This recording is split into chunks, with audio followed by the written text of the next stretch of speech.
the gardens are covered by rose leaves. All the mountains have put on their holy dress. 1,000 years ago, the poet Ferdowsi sang the praises of spring among Persia's mountains. Today, the people of Iran still look to their mountains for water, precious water for the high, arid plain on which most of the people live. But too often, rivers flowing down from the snows disappear in the great central deserts of Iran. East and west lie other Muslim lands: Turkey, Iraq, Saudi Arabia, Pakistan, Afghanistan. North, the Soviet Union lies beyond the Alborz Mountains.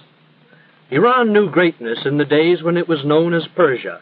From this vast throne room, heart of his renowned capital, Persepolis, King Darius ruled over the first great empire in history. The Hall of 100 Columns, the Haram for the many royal wives, and a wonderful sculptured stone stairway were among the marvels here. Focus of the sculptures was the life-size carving of Darius himself, seated on his throne, receiving tribute from the peoples he ruled. From Europe, Africa, and Asia came men bearing gifts. In the procession were Syrians, bringing golden bowls, bracelets shaped like horseshoes, and small horses from what is today Arabia. This was sort of tax day 25 centuries ago. There were Medes, there were Scythians from what is today southwest Russia. There were sheep from what is today Turkey. There were vessels with exotic shapes, full of precious liquids. There were humpbacked cattle from what is today India, all these part of the Persian Empire in its days of greatest glory. There was a chariot, like those of the pharaohs. Even Egypt was ruled by this Persian king, and there was a Bactrian camel from what is today Afghanistan. The tax collectors were the men of his mighty army, and on these golden tablets Darius inscribed, "I am Darius, King of Kings. The great god Ahura Mazda has given me the rulership of all races. This is my kingdom." Here, in gold, was outlined the empire which was handed to Xerxes, his son. Xerxes, at the head of vast armies, extended Persian rule to the limits of the known world. The Persian armies met defeat in Greece at the Battle of Marathon. Under Alexander, Greeks pursued the Persians back to Persepolis. Through this gateway, Alexander the Great strode in triumph. Conquerors of a different kind came 1,000 years later, when in from the Arabian Peninsula swept men with flaming sword and a fiery new faith. As this new faith of Islam grew and mellowed, the followers of the Prophet Muhammad built great churches called mosques. The Masjid-i Shah, the royal blue mosque of Isfahan, was completed in the 17th century by Shah Abbas. He ruled during Persia's second golden age. Polo was developed in Isfahan and played in the great square, while the Shah watched from this porch over the palace gateway. From his palace, Shah Abbas ruled a reborn, expanding Persia. He built roads, irrigation systems, and great bridges like this one, but even his empire finally crumbled. Centuries later, in 1925, Reza Shah rose to power, and a new era began, marked by a turn from old customs toward Western ways of thought. Under Reza Shah's son, needed land reforms are changing old patterns and bringing hope to the people. The young Shah's palace is typical of the architecture of modern Tehran. Former rulers lived in the Golistan, or Rose Garden Palace. In its mirror throne room is one of the world's most fabulous objects, the Peacock Throne. This golden seat of state was designed so that its occupant sat cross-legged with his back against a bolster crusted with pearls and rubies in gold settings. Built for the great Mughal of India, it was captured by Nadir Shah and brought to Persia 200 years ago. Above is the jeweled peacock from which the throne gets its name. Tehran is the capital of Iran, located in the north with the Alborz Mountains in the background. Tehran is a modern city with roots in the past. The great Muslim religious college of Sepah Salar is one of the intellectual centers of the Islamic world. These young men are studying to become mullahs, religious leaders. Their tranquil cloisters contrast with the busy life of the city. A woman wearing the enveloping chador is a reminder that even here in this modern city are strong links with Eastern tradition. New buildings and modern apartments are among the visible signs of progress in Tehran. At their national university, young Iranians, with a growing spirit of national pride, are becoming the doctors, teachers, engineers, and leaders of the future. Isfahan is the art and craft center of Iran, as it was in the days of Shah Abbas, when her people boasted, "Isfahan is half the world." Much of the imperial splendor survives, and in the bazaar, the ancient crafts, like coppersmithing, continue little changed. Modern machinery has come to Iran, but it still is far less difficult to hire a skilled hand craftsman by the day than to find capital to buy an imported machine to do his job. The hands of Isfahan craftsmen turn with special skill to the creation of fine articles of silver. Machinery will never be able to replace artist craftsmen like these silversmiths. Their skill is not easily acquired. For 50 years, these hands have guided tiny chisels, none over a tenth the size of a finger. With never-ending taps of his hammer, one of the world's great silver masters, Mohammad Zufan, creates things of lasting loveliness. This small case is ornamented with figures of legendary heroes, hunting lions in a scene from a Persia of long ago. The shop windows of Isfahan display other traditional arts. Here are miniature paintings. Themes used today are little changed from those of the time of the great Shah Abbas, and the technique is also little changed. Men sit all day, seeming scarcely to move a muscle. His brush, 3 camel hairs, and this is some of the work he does.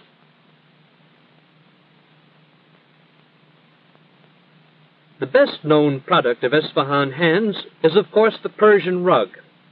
An average rug is made up of at least 1 million tiny knots, every one of which must be tied by hand.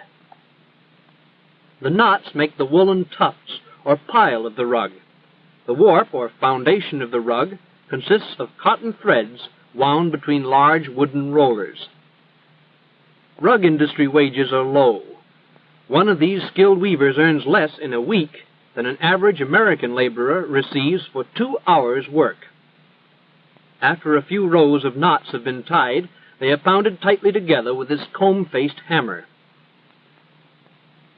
Children's tiny hands tie the smallest knots of the most delicate designs, although employment of children in rug factories is discouraged by new labor laws. As modern industry like this textile mill come to Isfahan, mill owners and workers alike face the problems of sudden adjustment to the machine age. Shiraz is the capital of the province of Fars, from which Persia took its name. The monumental city gates and the princely palace of the Qashqai suggest the beauty of Shiraz, whose history is full of the names of astronomers, philosophers, and poets. The climate is agreeable here. Oranges grow near reflecting pools in which Moslem poets saw the tranquility they sought in their faith. With this monument, Shiraz honors its most beloved son, the poet Saadi. 700 years ago, he wrote poetry of such beauty that it still is the basis of the living Persian language of today.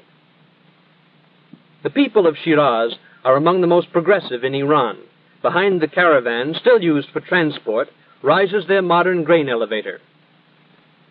They built a fine new technical school where young men are learning to use machine tools and thus reduce Iran's dependence on foreign manufactures. They point with special pride to their rapidly expanding medical school, in which young people are being trained to fill the serious shortage of doctors. Some of the students are women, evidence of change disturbing to the conservative Muslim clergy. Medical care has not yet reached much of rural Iran. About 90% of the people live in villages like Kinare. Kinare exists because it has water drawn by this primitive hoist. 3 centuries ago, elaborate irrigation systems operated. The land fed twice its present population. Today, this hoist reaches only 60 feet. Its capacity, 2 goatskins, about 8 gallons of water a minute. Here the people of the village come to wash their clothes, and in this same water they do their dishes. They see nothing wrong about having the sheep and goats come to drink at the same source from which they draw their water to take home for cooking and drinking. A girl named Zara carries on her head the quart of water she's walked half a mile to get. There is no school in Kinare, so Zara has not heard of the dangers of bacteria in drinking water. Kinare is cold and dusty in winter, hot, even dustier, and much more uncomfortable in summer because of the flies. At home, Zara's mother makes bread from wheat flour that was the family's share of the crop. The landlord owns the fields and also the house in which Zara and her family live. Sickness breeds easily here. It comes from dust, flies, unclean drinking water, and often just from too little soap, because soap is expensive. Main food is bread. Only occasionally are there vegetables and a little goat milk. Meat is scarce, so the diet is mostly bread and not much else. Yet for all their poverty, these people are kind and decent, honest, honorable, and friendly. Their bedding is the most precious thing they own. They have a copper samovar, a broken kerosene lantern, a teapot, a few cups and saucers, a mirror, and a picture of the Shah. Together with their clothing and cooking utensils, these things are all that this hard-working family owns. The house has 2 rooms, a sleeping room upstairs and a cooking room downstairs. This is the only stairway. Mother is baking bread this morning. Although Iran is rich in oil, oil products are still too expensive for this family, so Mother walked 15 miles to gather twigs for her fire. As Zara's father, Mustafa, walks to work, he realizes that he is neither much better nor much worse off than his neighbors, who are neither much better nor much worse off than most of the 16 million people of Iran. And as he works in the fields with the landlord's oxen, he knows that little has changed in Kinare in 25 centuries. There is still the old system of land ownership, which sometimes requires the tenants to pay 80% of their crop for the privilege of working the owner's land. The only change is Mustafa's clothing, and now a steel tip on the wooden plow. Like most people of the Middle East, Mustafa wants the benefits of mechanized civilization. Change is coming as the great natural resources of Iran are developed. The most important resource is oil. At Abadan is one of the world's largest refineries, built to serve customers of many nations.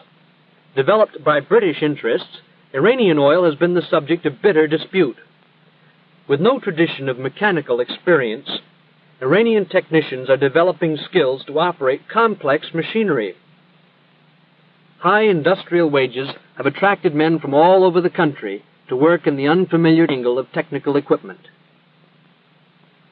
Men from the highland tribes, men from the city bazaars, have put on the workman's helmet. This, then, is the new man of Iran, a man who looks with hope to the time when, with further development of industry and her great natural resources, Iran may know again some of the glory it knew when Darius ruled at Persepolis over the mightiest empire the world had ever known.